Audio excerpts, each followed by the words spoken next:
ini kita kembali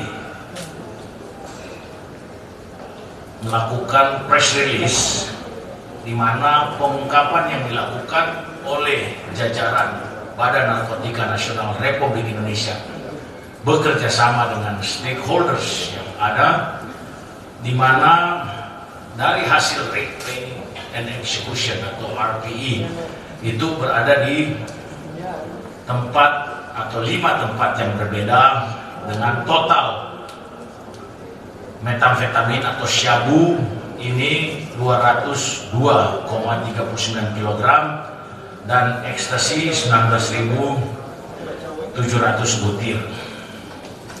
Dalam pengungkapan yang dilakukan oleh Badan Narkotika Nasional Republik Indonesia bekerja sama dengan seluruh stakeholders, itu sudah lebih daripada 1 ton.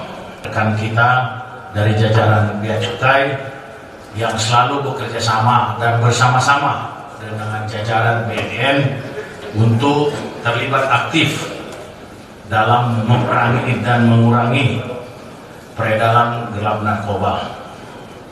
Ini sekali lagi saya apresiasi. Menyampaikan terima kasih dan sekaligus apresiasi terkait dengan dukungan informasi dan dukungan data dari BNN, dan sehingga kita dari jajaran kami dari jajaran juga bisa bersinergi secara nyata di lapangan.